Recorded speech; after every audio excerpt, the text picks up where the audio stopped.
Blood drips on the counter. The butcher smiles. And that's how it all starts. Vincent and Sophie once dreamed of running the best little butcher shop in town. Now, they just dream of paying rent.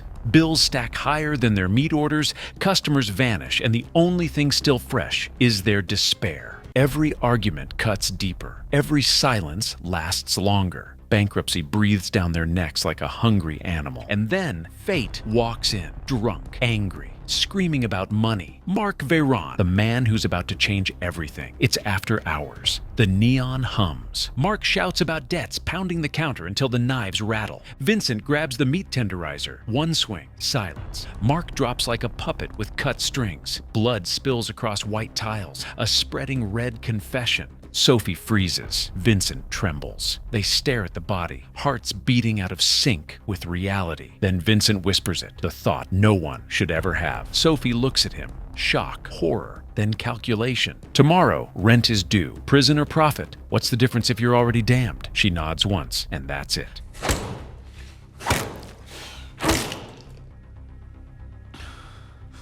The point of no return. The first sale. By sunrise, the shop smells of bleach and panic. They wrap the meat in brown paper, write wild boar on every package. The display looks normal, too normal. At 8 sharp, Mrs. LeBlond walks in. Always early, always talkative. She points at the special. Vincent's throat dries. Sophie smiles like a mannequin. Money changes hands. The bell rings. The door closes. 3 days later, Mrs. LeBlond is back, raving about the flavor, demanding more. And suddenly, others get curious. Lines form, the register sings. Vincent and Sophie exchange a look. They've solved their money problem. They just have to keep solving it, one body at a time. Between sin and survival. They tell themselves it's survival. They say the world wouldn't care if they starved. But every night, they promise it's the last time. And every morning, they wake up hungrier.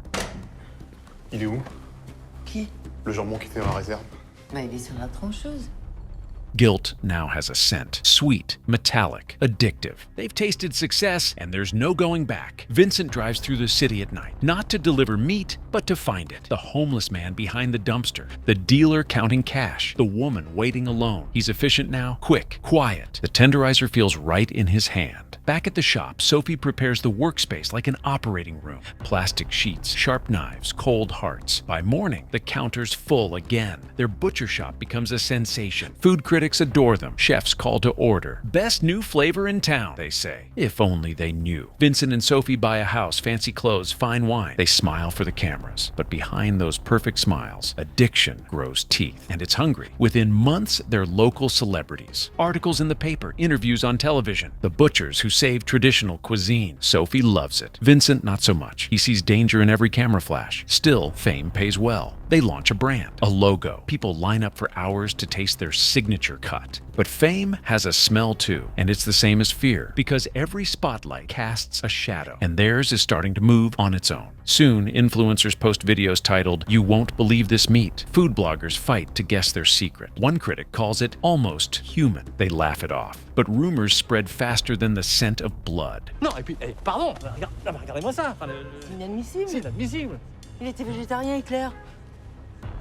Customers start camping outside overnight. A celebrity chef offers to franchise their name. And yet, behind the curtains, Vincent can't sleep. Every sale feels like a confession. Every bite someone takes and feels like a countdown. At night, Vincent dreams of carcasses whispering his name. Sophie wakes in a cold sweat, convinced she hears knocking from the freezer. The dead are restless, and they sound hungry. They laugh it off in daylight. But you can't joke away guilt forever. They start talking differently. Less about bills, more about destiny. They tell themselves they've chosen, that the world feeds on hypocrisy, and they're just honest about it. Sophie becomes poetic. Vincent becomes quiet. Together, they rewrite morality over dinner. They don't see monsters in the mirror anymore, just survivors, just gods with knives. It's dinner time, candlelight, expensive wine. Sophie breaks the silence first. What if we tried it? Vincent freezes. She doesn't smile. She's serious. He agrees before his brain can scream no. They cook carefully. Season, taste, swallow. And the world changes. The flavor is indescribable, forbidden, divine. They finish everything. Not out of hunger, out of need. That night, they're no longer butchers. They're believers, worshippers at the altar of flesh. Soon, it's no longer about money. Vincent kills for pleasure. Sophie crafts recipes like art. They host dinner parties, serving neighbors to neighbors. Everyone loves the food. No one asks what's in it. Eh ben, tu sais quoi, alors que Pompon, vraiment, c'était l'être vivant que j'aimais le plus au monde, eh ben, je l'ai encore plus aimé dans mon assiette. Then it starts to fall apart. A customer gets sick. A delivery man finds a tooth in the trash. A journalist starts asking questions. Sophie says it's fine. Vincent says it's over. They argue, louder than ever. At night, she stands in the dark kitchen, whispering to the knives. He pretends not to hear, but the walls are thinner than their lies. Sophie's sister, Pauline, shows up. She smells the lie the second she walks in. Too many questions, too many glances at the basement. Sophie's hand moves toward the cleaver. Vincent grabs her wrist. They argue in whispers, rage versus reason. For a second, she looks less like his wife, more like the thing they created together. Pauline walks in smiling, completely unaware she almost became dinner. That night, red and blue lights flash through their window. An anonymous tip, Mark Veyron, the disappearances, the butcher shop that prospered as people vanished. Vincent and Sophie hold hands. Their secret is over because every corpse eventually tells its story. Months later, the shop reopens under new management. Same sign, same smiles. Sophie wins an award for artisanal excellence. Cameras flash, but in every photo, Mark's reflection stands behind her, grinning. The trophy glistens above the counter, and somewhere under the floorboards, something drips. But the city isn't sleeping anymore. Whispers spread. People talk about the taste, too tender to be pork. Someone posts an old missing person poster next to their storefront. It goes viral. The police reopen the case. The comments explode. And somewhere, an algorithm starts connecting dots the humans never did. Final echo. Weeks pass. Someone uploads a video. Why did that award-winning butcher disappear? The views climb. People comment strange things. They look familiar. Isn't that the guy who went missing? The algorithm never forgets. And sometimes, neither do the dead.